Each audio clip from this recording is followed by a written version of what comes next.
Hello everyone. This is Monica Agrawal, lecturer in commerce from GGSS Hisar. आज students हम पढ़ेंगे business and introduction का second part. इसे पिछले उसमें हमने किया था बिजनेस किसे कहते हैं, प्रोफेशन किसे कहते हैं। हमने टाइप्स ऑफ एक्टिविटीज़ के बारे में भी जाना था कि दो टाइप की हमारी एक्टिविटी होती हैं, इकोनॉमिक एक्टिविटी जिसे हम आर्थिक क्रिया कहते हैं, नॉन इकोनॉमिक एक्टिविटी जिसे हम अनार्थिक क्रिया कहते हैं। इनके बारे में भी आपने बहुत अच्छे से जाना था। फिर मैंने आपको बताया था कि आर्थिक क्रिया में क्या थे, उसके आगे 3 पार्ट्स थे, बिजनेस, प्रोफेशन, एम्प्लॉयमेंट। तो बच्चों आज हम उन्हीं से रिलेटेड उसके कुछ टॉपिक्स और पढ़ेंगे। एक तो हम बात करेंगे एम्प्लॉयमेंट के लिए। चलिए हम एक नज़र डाल ही लेते हैं अच्छे से कि आज हम क्या करने वाले हैं। ठीक है, तो आज के हमारे जो टॉपिक रहेंगे ना वो क्या रहेंगे, meaning and features of employment. अभी मैंने आपको बताया कि आर्थिक क्रियाओं का तीसरा पार्ट, 2 पार्ट हम अपने ऑलरेडी कर चुके हैं, बिजनेस भी कर चुके हैं और प्रोफेशन भी कर चुके हैं। उसका थर्ड पार्ट अब हम करेंगे। उसी के साथ साथ हम देखेंगे कि बिज़नेस के ऑब्जेक्टिव्स क्या होते हैं, उद्देश्य क्या है, बिज़नेस क्यों किया जाता है। लाभ कमाना तो होता ही है, लेकिन अब आप जानोगे कि उसके अलावा भी बिज़नेस के बहुत सारे उद्देश्य होते हैं। और फिर लास्ट में हम पढ़ेंगे role of profit in business, कि एक व्यवसाय में लाभ की भूमिका क्या है, क्या रोल प्ले करता है वो, क्यों इम्पॉर्टेंट है प्रॉफिट, क्यों हर इंसान चाहता है कि वो ज़्यादा से ज़्यादा प्रॉफिट अर्न करे। तो इसके बारे में भी हम बात करेंगे। ठीक है, तो चलिए लेट अस स्टार्ट। मैंने आपको बताया था कि ह्यूमन एक्टिविटीज़ में कितनी एक्टिविटीज़ थी, तो एक इकोनॉमिक, एक नॉन इकोनॉमिक। इकोनॉमिक में भी फिर हमने पढ़ा था कि 3 एक्टिविटीज़ हमारी थी। कौन कौन सी थी 3? बिजनेस, प्रोफेशन और एम्प्लॉयमेंट। बिजनेस और प्रोफेशन ऑलरेडी हम कर चुके हैं, तो जो थर्ड आता है हमारा वो आता है एम्प्लॉयमेंट। अब एम्प्लॉयमेंट क्या है, चलिए इसको देखते हैं हम कि क्या है ये, फिर इसके बारे में हम डिस्कस करते हैं। Employment refers to that economic activity under which people work for others। अब यहाँ पे ये क्या चीज़ आ जाती है कि एक ऐसी इकोनॉमिक एक्टिविटी है, ये एक आर्थिक क्रिया मीन्स कि पैसा कमाने के लिए की जाती है, जिसमें लोग क्या करते हैं, काम दूसरों के लिए करते हैं, दूसरे लोगों के लिए काम करते हैं and receive remuneration in lieu of their of. जब आप किसी के लिए काम करोगे तो बदले में आपको क्या मिलेगा, उसके लिए पैसा मिलेगा ना, मतलब सैलरी, वेतन, पारिश्रमिक, इस फॉर्म में अगर आप उससे कोई पैसा ले रहे हैं तो वो हमारा क्या है, एम्प्लॉयमेंट। अब बिज़नेस क्या था कि आप अपना खुद का काम कर रहे थे, सेल परचेज कर रहे थे, वो बिज़नेस था। प्रोफेशन था आपका जिसके लिए आपको specific personal knowledge, specific knowledge, skills की ज़रूरत थी, जैसे डॉक्टर, लॉयर, सीए, ऐसे था। एम्प्लॉयमेंट में क्या है, इसके लिए कोई स्पेसिफिक नॉलेज की ज़रूरत नहीं है, आप किसी के अंडर काम करते हैं और बदले में आपको रेम्युनरेशन मिलता है। जैसे कि फैक्ट्री में वर्कर्स होते हैं, वो किसी के अंडर काम करते हैं ना, तो उनको बदले में क्या दिया जाता है, वेजेस दी जाती हैं। तो इट मीन्स वो क्या है, एम्प्लॉयमेंट है। स्कूल में टीचर स्कूल के लिए काम करते हैं, स्कूल उन्हें सैलरी देता है, it means that is employment. ठीक है, तो चलिए अब हम चलेंगे इसकी फीचर्स की तरफ। तो फीचर्स क्या हैं, सबसे पहला काम फीचर्स में सर्विस टू अदर्स, दूसरों को सेवा देना। जब आप किसी के लिए काम करोगे, अब फैक्ट्री में लेबर माल बना रही है, किसके लिए माल बना रही है, जो उसका मालिक है उसके लिए वो माल बना रही है, तो इसका मतलब ये क्या दे रहे हैं, दूसरे को सेवा प्रदान कर रहे हैं। पर्सनल सर्विस, खुद ही सेवा दे रहे हैं ना, कोई और तो उनके बदले में काम नहीं कर रहा ना, तो व्यक्तिगत वो सेवा उसमें देते हैं। लेकिन एक इम्पॉर्टेंट बात इसमें क्या आ जाती है कि यहाँ पे एग्रीमेंट जो है वो भी हमारा क्या होता है, मस्ट। एक समझौता होता है, जो भी एम्प्लॉयर मीन्स जो उसका मालिक है और जो उसके नीचे काम कर रहा है उसे हम क्या बोलते हैं, एम्प्लॉय बोलते हैं। तो एम्प्लॉयर और एम्प्लॉय का एक एग्रीमेंट हो जाता है कि भाई मैं तुम्हें काम पर रख रहा हूँ और मैं तुम्हें इतने दिन के लिए काम पर रख रहा हूँ, वो भी टाइम फिक्स हो सकता है। और मैं तुम्हें पर मंथ या जो पर डे की सैलरी है मैं तुम्हें इतनी इतनी दूंगा, ठीक है। अगर मैंने तुम्हें हटाना है तो ये उसके लिए रूल्स रेगुलेशंस रहेंगे। अगर तुम मुझे छोड़कर जाते हो बता के, बिना बताए, तो उसके लिए फिर ये रूल्स रेगुलेशंस रहेंगे। तो सारा का सारा उसमें क्या हो जाता है, एक एग्रीमेंट हो जाता है। नेक्स्ट फीचर क्या आती है, सर्वेंट। एक किस्म से जस्ट लाइक वो हम क्या हो गया, सर्वेंट। जब आप किसी के अंडर काम कर रहे हो तो आप उसके सर्वेंट ही हो गए ना, कि जैसे सर्वेंट को हम बोलते हैं ये करो वो करो, वो वैसे ही करता है। तो यहाँ पे एम्प्लॉयमेंट में भी जो जिसके अंडर काम कर रहा है वो उसका क्या हो जाएगा, उसका सर्वेंट हो जाता है। लेकिन इसका मेन एक फ़ायदा क्या होता है कि यहाँ पे आपको पैसे की ज़रूरत नहीं है। अब बिज़नेस देखिए, अगर आप चलाते, आप अपनी दुकान चला रहे थे, आप ना कोई बिज़नेस और व्यापार कर रहे थे, तो वहाँ आपको पैसा लगाना पड़ता। माल आप ख़रीद कर लाते, फिर लोगों को बेचते, थोड़ा सा ज़्यादा माल लाओगे फिर थोड़ा सा बेचोगे ना। ऐसा तो नहीं करोगे कि एक ग्राहक आया, भाई तू रुक और मैं तेरे लिए माल लेकर आता हूँ, ऐसा तो नहीं होता। आपको अपनी दुकान तो लगानी पड़ती है, तो उसके लिए आपको पैसे की ज़रूरत होती है। लेकिन एम्प्लॉयमेंट में आपको पैसे की ज़रूरत नहीं है। क्यों? क्योंकि आपने तो किसी के अंडर काम करना है, जो वो काम बोलेगा आपने वो करना है, बदले में वो आपको पैसे देगा। तो यहाँ पे आपको पैसे की भी ज़रूरत नहीं है। जब जहाँ पैसा ही नहीं लगा तो वहाँ पे आपका रिस्क भी क्या हो जाता है, कम हो जाता है। रिस्क ही नहीं रहेगा ना, पैसा तो डूब ही नहीं सकता, है ना। कुछ आपने लगा नहीं रखा तो आपको कुछ खोने का डर तो है नहीं, तो वहाँ पे आपका रिस्क भी क्या हो जाता है, ख़त्म हो जाता है, कोई रिस्क नहीं रहता आपका। And the last is nature of employer. अब नेचर ऑफ एम्प्लॉयर हमारा क्या होता है कि जो मालिक है, जिसके अंडर काम कर रहे हैं हम लोग, तो जो हमारा मालिक है वो कोई भी हो सकता है। वो गवर्नमेंट भी हो सकती है, कोई आम इंसान भी हो सकता है, कोई भी हो सकता है, उसमें कोई वो चीज़ मैटर उसके लिए नहीं करती। तो कोई भी आपका एम्प्लॉयर हो सकता है। अब हमारा टॉपिक आता है ऑब्जेक्टिव्स ऑफ बिजनेस। कोई भी व्यवसाय के उद्देश्य हमारे क्या हैं। तो चलिए अब हम इन उद्देश्यों के बारे में बात करते हैं। उद्देश्य क्या होते हैं, जो हम चाहते हैं कि हम करें फ्यूचर में, है ना। एक किस्म से हमारे गोल हम जिनको कह सकते हैं, जिसके लिए हमने अपना बिजनेस स्टार्ट किया है। एक मोटा सा तो आपको पता ही है क्या होता है कि हर बिज़नेस क्या चाहता है कि ज़्यादा से ज़्यादा प्रॉफिट अर्न हो, ये हर बिज़नेस चाहता है। लेकिन हर एक बिज़नेस का ये तो होगा ही होगा, उसके साथ भी उसके कुछ और उद्देश्य भी होते हैं जिनके बारे में हम बात करेंगे। तो सबसे पहले जो ऑब्जेक्टिव्स होते हैं वो दो तरीके के होते हैं। देखिए, एक होता है इकोनॉमिक ऑब्जेक्टिव्स, आर्थिक उद्देश्य। दूसरा है सोशल ऑब्जेक्टिव, सामाजिक उद्देश्य। मैंने ये कहा था आपको कि हर काम पर्सनली अपने लिए नहीं होता, हमें समाज का भी सोच के चलना होता है। जिस समाज में हम रहते हैं उस समाज के बारे में भी हमें सोचना चाहिए ना, हमें सोचना। तो आइए अब हम सबसे पहले बात करेंगे इकोनॉमिक ऑब्जेक्टिव्स की, कि हमारे इकोनॉमिक उद्देश्य क्या हैं।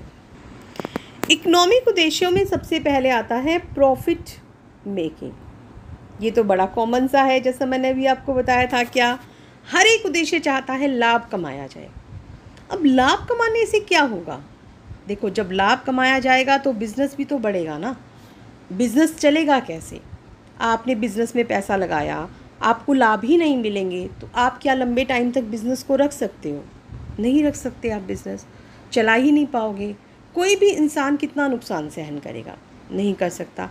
आखिर उसे भी तो अपने सारे खर्चे चलाने हैं, उसे बिज़नेस के भी खर्चे चलाने हैं, अपने घर के खर्चे भी चलाने हैं। कोई भी इंसान काम करता है, पैसा कमाता है, क्यों?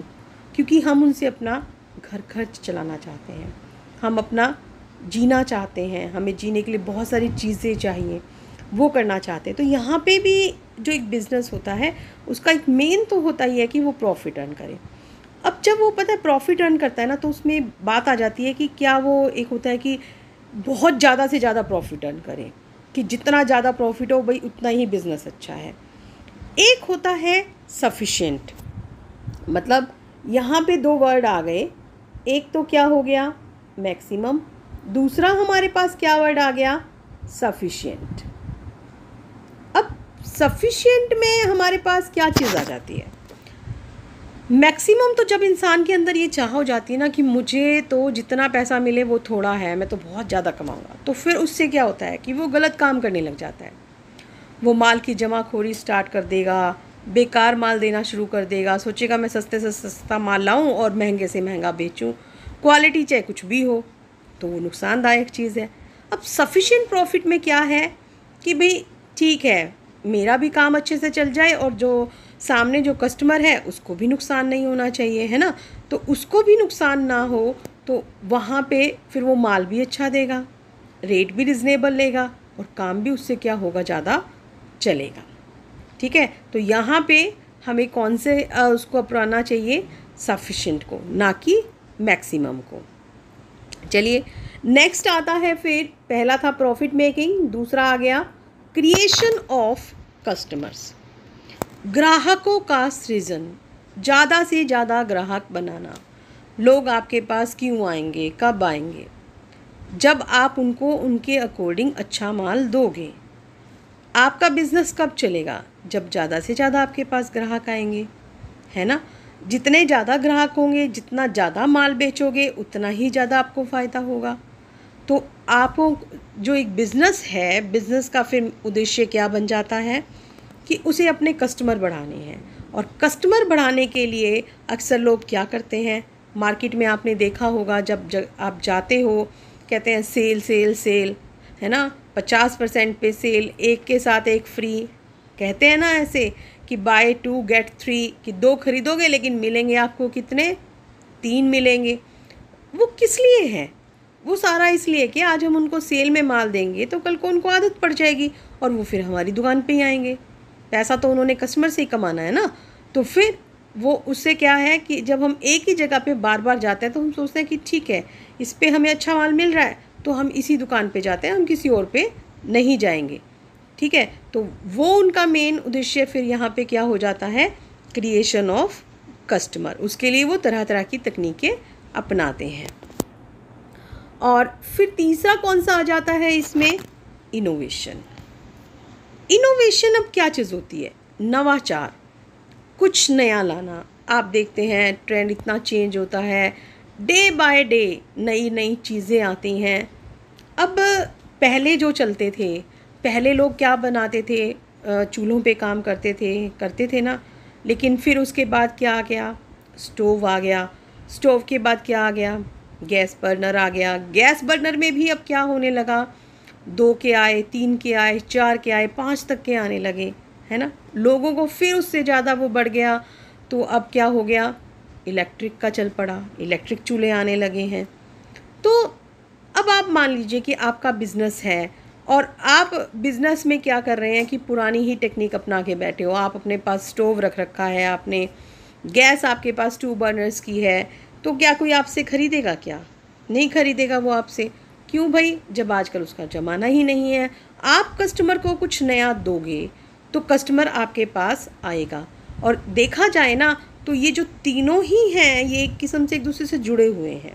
कैसे, आप किसी कस्टमर को नया माल दोगे, उसके अच्छा लगेगा उसे और अच्छा माल भी दे रहे हो, तो कस्टमर भी ज़्यादा होंगे, ज़्यादा कस्टमर होंगे तो प्रॉफिट भी ज़्यादा अर्न होगा। हो गया ना इसका एक इतना अच्छा सा ऑब्जेक्टिव कि इकोनॉमिक ऑब्जेक्टिव कि अल्टीमेट तो उसको क्या कमाना है, वहाँ पे लाभ ही कमाना है, ज़्यादा से ज़्यादा पैसा ही कमाना है।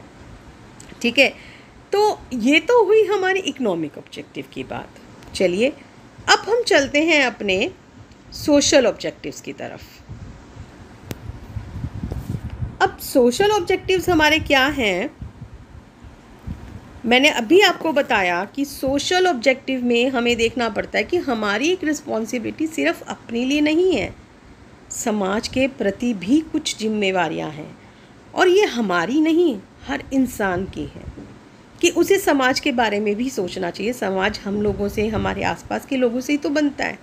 जो हमारे आसपास के लोग हैं वो हमारे लिए समाज है, जो दूसरे लोग हैं उनके लिए हम समाज हैं, है ना। तो अगर हम समाज के लिए सोचते हैं तो एक इंसान को ये सोचना चाहिए कि अगर आप समाज के लिए सोच रहे हो तो कहीं ना कहीं आपने अपने लिए ही अच्छा सोचा है, दूसरे के लिए नहीं, आपने अपने लिए ही अच्छा सोचा है, क्योंकि जैसा वो कहते हैं ना कि जैसा बोओगे वैसा पाओगे। तो जैसा आप समाज को दोगे वैसा ही आपको भी मिलता है। तो सबसे पहला हमारे लिए समाज का उद्देश्य क्या है, सामाजिक उद्देश्य जो है हमारे क्या हैं? High quality goods at fair prices. हमें क्या करना चाहिए कि हमें बहुत अच्छी क्वालिटी की गुड्स देनी चाहिए समाज को, लेकिन उसके लिए प्राइसेस भी ज़्यादा नहीं लेने। प्राइसेस कितने लेने हैं? फेयर, जितना उचित है। ठीक है, ये नहीं कहते सामाजिक उद्देश्य कि भाई आप बिल्कुल ही लाभ मत कमाइए, लाभ तो कमाइए, आपको भी अपने खर्चे चलाने हैं, लेकिन एक रिजनेबल, लालच नहीं आना चाहिए उस इंसान में। वो एक सही उसमें कमाएगा तो उससे उसको और ज़्यादा ही लाभ होंगे। अगर आप किसी से सोचो कि भाई एक कस्टमर अगर आपके पास आ गया, आप सोचते हो कि भाई मैं तो इसी से सारा पैसा निकालूँ। अब एक बार तो मान लो आपने निकाल लिया, मुड़ के तो कोई कस्टमर आपके पास आएगा नहीं, है ना। अब इसी के बदले दूसरा दुकानदार क्या करता है कि वो 10 रुपये सामान कम बेचता है। अब लोग जब ये देखेंगे भी तो मार्केट से 10 रुपये कम बेचता है, तो वो बार बार उसी के पास जाएंगे। जब वो टाइम एंड अगेन जाएंगे तो जो 10-10 रुपये उसने कम किए थे ना कहीं वो उससे ज़्यादा ही उसका फ़ायदा उठा लेगा, क्योंकि उसकी सेल उससे ज़्यादा हो जाएगी। तो वहाँ पे क्या है, इसीलिए कहा जाता है कि आप अच्छी क्वालिटी की गुड्स दें और लेकिन फेयर प्राइसेस पर आपको देनी चाहिए। दूसरा उद्देश्य क्या है? Contribution to community development. अब आपका उद्देश्य कम्युनिटी डेवलपमेंट के लिए भी होना चाहिए। कैसे कम्युनिटी के लिए आप करोगे? अभी मैंने आपको बताया था, आप हॉस्पिटल्स बनवाएं, लाइब्रेरी बनवाएं, स्कूल्स बनवाएं। इनसे क्या होता है? देखिए, हॉस्पिटल में बीमारों का जब इलाज होगा तो ये भी तो समाज की सेवा है ना। स्कूल में बच्चे पढ़ेंगे, बच्चे अच्छी शिक्षा ग्रहण करेंगे, तो फिर हम कहते हैं ना कि जो बच्चे हैं वो देश का भविष्य है। क्यों? क्योंकि आज बच्चों आपको जैसी शिक्षा दी जा रही है, जैसी एजुकेशन दी जा रही है, कल को आपके विचार सब वैसे ही हो जाएंगे। अच्छा पढ़ाएंगे तो आप अच्छा सीखोगे, बेकार चीज़ें आपको बताएंगे तो आप बेकार सीखोगे। कहते हैं ना कि बच्चे तो कोरा कागज होते हैं। तो वही चीज़ आ जाती है कि कम्युनिटी के लिए जब आपने कंट्रीब्यूट करना है तो वो कम्युनिटी के लिए कंट्रीब्यूट आप बच्चों के लिए भी कर सकते हो कि आप उनके लिए लाइब्रेरीज़ खुलवाओ, वहाँ पे बुक्स होंगी, बच्चे के बैठने के लिए, पढ़ने के लिए जगह होगी, तो बच्चा वहाँ जाके आराम से पढ़ सकता है। स्कूल में उसे अच्छी एजुकेशन मिल सकती है, उससे ज़्यादा फ़ीस नहीं चार्ज की जाएगी, क्योंकि जब आपने वैसे स्कूल बनवा रखा है चैरिटेबल पर्पज़ से, तो उससे सोसाइटी को भी बहुत फ़ायदा होगा। और अल्टीमेट जब हमारी सोसाइटी बढ़ती है तो जैसा मैंने बताया कि हमारा भी विकास होता है। तीसरा इसमें क्या आ जाता है? Fair return to investor. अब देखिए, जिन लोगों ने पैसा लगाया है कुछ ना कुछ तो वो चाहेंगे ना उसके ऊपर। कोई भी इंसान पैसा बिना कमाए थोड़ी ना रह सकता। जब आपके पास पैसा ही नहीं होगा तो आप काम कैसे चलाओगे? तो आपको काम तो चलाना है। काम चलाने के लिए ज़रूरी क्या चीज़ है आप कि उस पर उनको जितना भी उन्होंने पैसा लगाया है उन्हें उचित दर से उस पर एक लाभांश मिले। उनको इतना हमें ध्यान रखना चाहिए, तो वो भी हमें देना है। जैसा अभी मैंने बताया था कि फेयर प्राइसेस, माल भी अच्छा देना है, पैसा भी ठीक लेना है। ये नहीं कि आपने बिल्कुल ही समाज सेवा करने को बोल रहे हैं, समाज सेवा नहीं, लेकिन आपको ध्यान रखना है कि आप अपना भी भला करें और जगत का भी भला करें। इसी के साथ आपका चौथा जो काम है वो क्या है? प्रोवाइडिंग एम्प्लॉयमेंट, लोगों को रोज़गार देना। अब लोगों को रोज़गार आप कैसे दोगे? जब आप अपनी बड़ा सा बिज़नेस लगाओगे, जितनी बड़ी दुकान होगी, जितनी बड़ी फैक्ट्री होगी, उतना ही तो आपका काम चलेगा। अब सारा काम क्या आप अकेले कर लोगे? नहीं, आपको लोगों की ज़रूरत होगी ना। तो जब आप इतने, अगर बिज़नेस आपके पास पैसा है, जिस इंसान के पास पैसा है उसे चाहिए कि वो अपना फैक्ट्री लगाए, बिज़नेस लगाए, ताकि लोगों को उसमें रोज़गार मिले, वो काम करें और काम करने से वो अपनी जीविका भी चला सकें, उनके पास भी पैसा आएगा, उनके खाने पीने का भी पैसा बढ़ेगा। होगा ना ऐसा? अब जैसे देखिए कि कोरोना का हमारा टाइम चल रहा है। अब इस टाइम हमारे लिए कितनी मुश्किलें खड़ी हो गई हैं। अक्सर लोग अब क्या करते थे, बाहर से सामान मंगवा रहे थे, बाहर की प्रोडक्ट्स को हम यूज़ करते थे, तो उससे हमारे देश का ही नुकसान हो रहा था। क्या कि हमारे देश की करेंसी बाहर जा रही थी, हमारे यहाँ के लोगों को काम नहीं मिल रहा था। तो जो हमारे माननीय प्रधानमंत्री जी हैं, उन्होंने फिर क्या कहा? उन्होंने ये कहा, एम्फेसिस दिया कि आप अपने घरेलू उद्योगों को बढ़ाइए, अपने ही देश में बनी हुई चीज़ों को यूज़ करिए, तो उसका फ़ायदा क्या मिलेगा? देखिए, एक बात में बहुत सारा बड़ा उन्होंने बहुत बात बोली कि जब आप अपने देश में उद्योग विकसित करोगे, जिनके पास ज़्यादा पैसा है वो उद्योग लगाएंगे, तो एक तो लोगों को काम मिलेगा, उसमें घर का पैसा घर में ही रह गया, देश का पैसा, देश भी तो हमारा घर ही है ना, तो घर का पैसा हमारे घर में ही रह गया। जब लोगों को काम मिलेगा, वो भूखे नहीं मरेंगे, उनका स्टैंडर्ड ऑफ लिविंग भी क्या हो जाएगा? हाई हो जाएगा। तो जिस देश में जब लोगों का जीवन स्तर अच्छा है, उनकी इनकम अच्छी है, तो देश तो ऑटोमेटिकली ही आगे बढ़ जाएगा, है ना। तो ये समाज के लिए हमारे क्या थे? ये सामाजिक उद्देश्य थे। चलिए, तो अब नेक्स्ट जो हमारा आता है वो हमारा क्या है? Role of profit in business. Business में प्रॉफिट का क्या फ़ायदा है? क्यों हम प्रॉफिट ज़्यादा मांग रहे हैं? क्या फ़ायदा हो सकता है इसका? तो चलिए, पहला पॉइंट जो है वो है हमारे पास फॉर लॉन्ग सर्वाइवल। अगर हम चाहते हैं कि बिजनेस को हम लंबा चलाएं, तो हमारे पास क्या होगा? पैसा होना चाहिए। तो फिर हम ये सोचेंगे कि पैसा आप कहाँ से लाएं, कितना लोग हमें दे देंगे। जो लोग हमें देंगे पैसा, उस पर हमें उनको ब्याज भी तो देना होगा ना। कोई वैसे तो हमें पैसा नहीं देगा, है ना। तो उसके लिए फिर अब हमें क्या करना होगा यहाँ पे?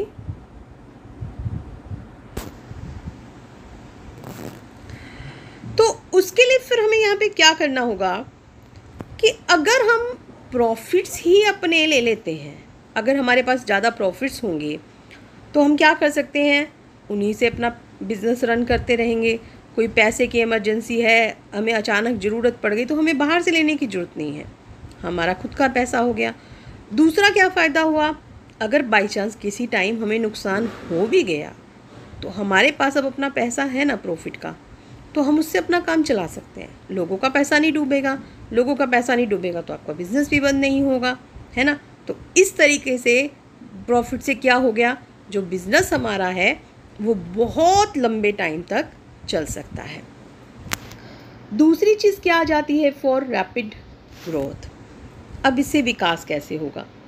अब विकास तो अब आप कहेंगे कि हम बाज़ार से भी पैसा ले सकते हैं, कि जब हम बिज़नेस बढ़ाएंगे तो हम शेयर्स इशू कर लें, डिबेंचर्स इशू कर लें, करते हैं ना लोग कि बाहर वालों से लोन ले लें, है ना, ऐसा होता है।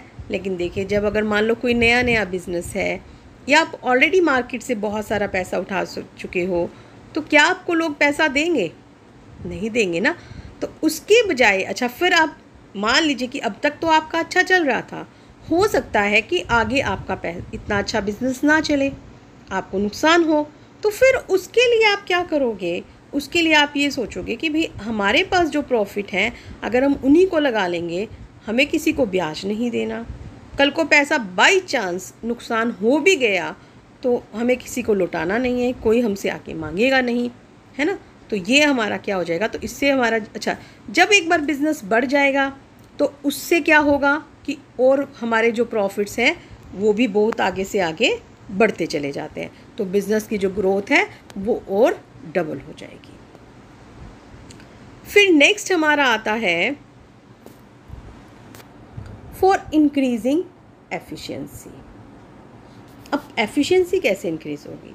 जब आपके लाभ बढ़ रहे हैं तो एफिशिएंसी तो बेटा अपने आप इंक्रीज़ हो गई, क्योंकि अगर आपके लाभ बढ़ रहे हैं इसका मतलब कि आप काम अच्छे तरीके से कर रहे हो। हर एक के पास संसाधन जो होते हैं वो सीमित होते हैं। संसाधन कौन से हैं हमारे पास? पैसा है, माल है, श्रम है, ये सब एक लिमिटेड होते हैं। किसी के पास भी अनलिमिटेड नहीं होते हैं, जितना होता है उतना ही कम लगता है, लेकिन कम ही होते हैं, एक सीमित होते हैं, हम उन्हें वेस्ट नहीं कर सकते। तो इसका मतलब जब आपको लाभ हो रहा है तो कहीं ना कहीं आपने उनका यूटिलाइजेशन अच्छा किया है, तो इसलिए आपकी कुशलता भी वहाँ पे क्या हो रही है? बढ़ जाती है। नेक्स्ट आता है for building Prestige and recognition. जब आपका बिज़नेस बहुत अच्छा चल रहा है, आप प्रॉफिट बहुत अच्छे अर्न कर रहे हो, ग्रो आपका दिन पे दिन बढ़े जा रहा है, काफ़ी लंबे टाइम से बिज़नेस भी चलता आ रहा है, तो मार्केट में आपकी क्या बढ़ जाएगी? प्रेस्टीज बढ़ जाएगी ना। अब आप मार्केट में जाते हो, आपको कपड़ा ख़रीदना है, आप एक ऐसी शॉप पे जाते हो, कुछ एक तो ऐसी शॉप है जिस पे आप रूटीन में जाते हो, एक ऐसी शॉप है जो अब नई खुली है। तो अब आप एक बार सोचोगे कि चलो नई वाली पे ट्राई कर लेते हैं। नई वाली पे भी गए, पुरानी वाली पे भी गए, दोनों के रेट ऑलमोस्ट सेम थे। फिर आपको क्या लगता है? आपको ये लगता है कि भाई नहीं, हम तो पुराने वाली से ख़रीदते हैं क्योंकि हम उससे ख़रीदते आ रहे हैं, माल भी अच्छा देता है, पैसे का भी पता है, भाई ठीक है। मान लो एक टाइम पुराने वाली शॉप थोड़ा सा ज़्यादा भी अगर आपसे चार्ज कर रही होगी ना, फिर भी आप क्या सोचोगे कि नहीं भी, हम इससे सालों से हम अपनी क्वालिटी लेते आ रहे हैं, माल बहुत अच्छा देता है, अगर 10 रुपये ज़्यादा भी ले रहा है कोई बात नहीं, तसल्ली तो है, माल के पैसे ख़राब तो नहीं जाएंगे ना। नई शॉप से लेंगे तो पता नहीं माल कैसा मिले ना मिले। तो यहाँ पे वो चीज़ क्या बन गई उसकी, जब वो प्रॉफिट उसके अच्छे थे तभी वो मार्केट में स्टेबल रहा, लंबे टाइम तक रहा, उसने अपना बिज़नेस ग्रो किया। मार्केट में धीरे धीरे उसकी क्या बन गई, रेपुटेशन बन गई, उसकी एक अलग पहचान बन गई भी, हाँ ये वो वाला बंदा है, ये तो बहुत अच्छा काम करता है, इसका माल भी बहुत अच्छा होता है ना। तो उससे क्या है, उसकी रेपो भी बन गई। एंड द लास्ट इज़, जब आप पैसा कमाते हैं तो उस पैसे से बिज़नेस आपका ग्रो हुआ, तो वो कहते हैं ना कि पैसे को पैसा खींचता है, वो वाली बात आ गई कि जब आपके पास प्रॉफिट्स ज़्यादा हो रहे हैं तो आपके पास उन्हीं को आप दोबारा इन्वेस्ट कर रहे हो, तो पैसे को पैसा खींचेगा, एक प्रॉफिट से थोड़े और प्रॉफिट भी आएंगे। कैसे आएंगे? देखिए कि आपने बिज़नेस में लगाया 1 लाख रुपए, अब साल के एंड में 10,000 रुपये आपको उसमें फ़ायदा हो गया, लाभ हो गया, सारे खर्चे खुर्चे काट के। अब आपने क्या किया कि अगले साल जब आपने अपना, अगला साल तो आएगा, अब अगले साल आपने क्या किया, 1 लाख की जगह कितना यूज़ कर दिया, 10,000 और आपने बिज़नेस में पैसा लगा दिया, तो अगले साल आपको कितना मिलेगा, 1,10,000 बिज़नेस में पैसा लगाया। अब अगर 10% का उसको फ़ायदा हो रहा था तो इसका मतलब अगले साल क्या होगा, 10 की जगह आपको कितने का फ़ायदा होगा, 11,000 का, है ना। तो मतलब प्रॉफिट्स आए तो उन प्रॉफिट की मदद से हमने और भी ज़्यादा जो पैसा था वो कमाया, तो हमें यहाँ पे इसका ये फ़ायदा हो जाता है। तो बच्चों, ये था आपका role of profit in business, कि बिज़नेस में प्रॉफिट जो है उसकी मदद से हम बिज़नेस लंबा सर्वाइव कर सकता है, ग्रो कर सकता है, उसकी एफिशिएंसी भी इंक्रीज़ हो जाती है, एक मार्केट में रेपुटेशन बन जाती है, and more over more profits भी हो जाते हैं। तो ये थी बच्चों इसकी बिज़नेस की एक पूरी इंट्रोडक्शन। आई होप आप सभी को क्लियर हो गया होगा। तो आज के लिए इतना ही, दैट्स इट।